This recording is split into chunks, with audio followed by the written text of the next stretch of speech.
We only want the dragons to leave Krynn. Show me the way out and I'll go, Samil shouted. Then she took a deep breath. Talon braced herself for another attack of stench, but no foul air came forth. Samil appeared only to have been calming herself. It was the necklace that did that. It had to be, Samil said after a moment. I know nothing of mine, only that my mother got it from some humans. Where did yours come from? If the dragon did have something to do with that flash, Talon realized, she was one great actor. Dragons could be tricky, but she would get nowhere by continuing to accuse it. Certainly she wouldn't be getting off this cliff without trying to ameliorate whatever problem the dragon thought she had with Talon. It was given to me by a great leader, she told Samil. I believe he thought it would help me and my friends with our goal. Which is? Samil asked. Ridding Krynn of all dragons, somehow convincing the people of Krynn that we were better off without them, and finding a way to banish them. No argument here, Samil said, although I will leave long before you banish us. Why would your leader think it would help you? Why should I tell you? Talon narrowed her eyes. The two stared at each other for so long that Talon's eyes blurred at the edges, but she wouldn't be the one to look away first. So she was taken by surprise when Samil grabbed her by the ankles and held her upside down over the edge of the cliff. Talon screamed. The trees below her grew at impossibly steep angles for miles. Talon had only the presence of mind to grab her necklace before it slipped up over her head, but she could do nothing about how her robes fell up around her head. Tell me, Samil growled. You are nothing to me but another human. I have no problem with dropping you. The dragon stumbled a bit, making Talon sway. If the dragon kept this up, Talon was sure she would either sick up or faint. Talon wanted to hold out, but seeing the sheer drop below filled her mind with even more terror. Put me down! Put me down! She shrieked. Had she been thinking straight, she wouldn't have been proud of her behavior, but that moment she didn't care. All right, Talon cried. She was now more afraid than angry, and didn't like it one bit. I'll tell, just please put me down. The dragon's grip shifted. For one horrifying moment Talon was sure the dragon was going to drop her into the forest below, which was filled with tree limbs and sharp rocks. Her eyes focused on a small wandering line through the trees. Was it a path? Suddenly she was flipping over, and she was sure the dragon had dropped her. Talon screamed, but then she felt firm ground under her feet. She collapsed near tears. The dragon had been picking her up. So tell, Samil said flatly, crossing her scaly arms. Ellison told me this jewel belonged to Huma, Talon said as she slyly peeked over the edge. Had she really seen a trail? Could she get to it? Never heard of either of them, Samil retorted, shaking her head as though recovering from a dizzy spell. Huma is a hero among humans, a knight who saved Krynn many, many years ago, Talon said. He drove the Dark Queen from this world, and with her all dragons, good and evil. So he's the one, Samil said. I must remember to thank him. What did he say that good dragons did to him?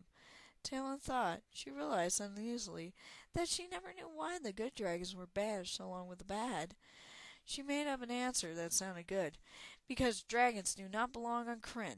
Black, gold, red, copper, they're all the same. Humans and dragons cannot coexist. Do you think I want to be here? Samil roared. Humans stole my siblings. They never did anything to you. I didn't steal them, Talon yelled. My brother didn't steal them either. No one from Forest Edge ever stole a dragon egg. And no bronze dragon ever attacked a human without provocation. Bronze love humans, although why I'll never know. But it was humans who took all the dragon eggs. Samil opened her mouth as if to say more, but tears welled in her eyes. She blinked them away, but they kept coming. When she rubbed at her eyes with one bronze claw, Talon bolted for the cliff edge behind her and stepped over it. The ground was still steep here, but it wasn't the sheer drop that bordered the ledge on the other sides. Talon fell a few feet, bracing herself for a full landing. There was a jolt as she landed on a dirt path, but no pain. The dragon roared above her, and Talon quickly got to her feet. The trail ran both up and down the mountain, but there was only one way Talon wanted to go. She half ran, half stumbled down the path. Above her she could hear the dragon spread its wings to take to the air. Were the trees thick enough to hide her? As she dared to glance behind her, Talon tripped over a root and went sprawling. Her hands struck the path, and the pebbles and grit ground into her skin. She was too scared to feel pain, though, and she scrambled to her feet yet again. The dragon roared again, this time much closer. Talon's fear must have blinded her, because she didn't see the drop. After a few more steps, suddenly the path fell away beneath her feet, and she was running in midair. Talon had a brief glimpse of jagged rocks below, trees crushed beneath them. They must be the boulders that fell from the cliff earlier, she thought with an odd detachment as she fell toward them. But then she was rising rather than falling. The boulders and trees far below receded even farther away beneath her feet. Samiel's claws were around Talon's shoulders, holding her tightly but not hurting. The dragon flew up, up, up, and with a lack of grace Talon didn't expect from a dragon, hit her head on the rock overhanging the cliff Talon had just jumped from. Talon felt a sharp ache in her head as the dragon suddenly dropped her on the rock ledge once more. Samiel whimpered. This startled Talon. That sound was not the reaction she expected. The dragon should have been angry that she tried to escape, but instead Samiel looked as though she was hurt.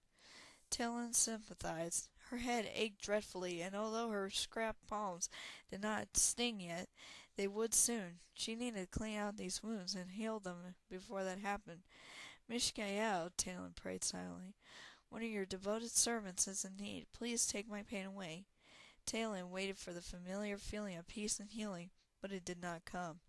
Frowning, Talon clasped her medallion and prayed once more. Nothing. Her palms were just as scraped up as before. It would really hurt to scrub out that gravel. What did you do now? She yelled at the dragon, who was cradling her own front claws. As she turned her head to look at Talon, the pain in Talon's head worsened. What did I do? The dragon whispered, as though she too was in horrible pain. Talon got to her feet and stumbled towards Samiel. What did you... Talon's accusation was lost as she tripped on a loose stone. She fell to the ground, scraping her hands yet again, but not feeling a thing.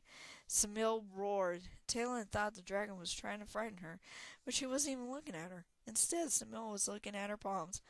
What did you do to me, human? The dragon asked. Talon got to her feet and walked closer. A cut on the dragon's head trickled green blood. That must have happened when Samiel hit her head on the cliff.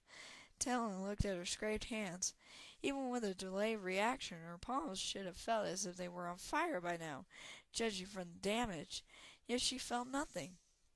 She poked one scraped palm with her forefinger. No pain. She rubbed a rock that had slipped under the layer of skin. There was pressure from her finger on the rock, but no pain at all. Does your head hurt? Talon asked Samiel.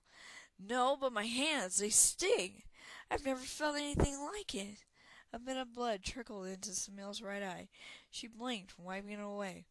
Where did that come from? She asked, looking at the blood on her claw. You have a bad cut on your head. I don't feel anything, Samiel said. How strange. Samiel stopped and looked at Talon. Let me see your hands. Talon held out her hands, palms facing the dragon. Samiel gasped. She looked up at the rock she'd bumped, which was covered in blood from her head wound, then back to Talon, raising a claw. Talon stepped back, thinking her throat was about to be slit, but all Samiel did was close her eyes tightly and thrust the claw into the soft flesh on her front leg. It was as if a long steel knife had stabbed Talon under her left arm. Talon cried out and grabbed her armpit. Yet despite the horrible agony, Talon could tell there was no physical damage to her body there. No bleeding, no tear in the fabric of her robe. Samiel and Talon gasped at each other, as if with one voice they both asked, What did you do to me? End of chapter 7.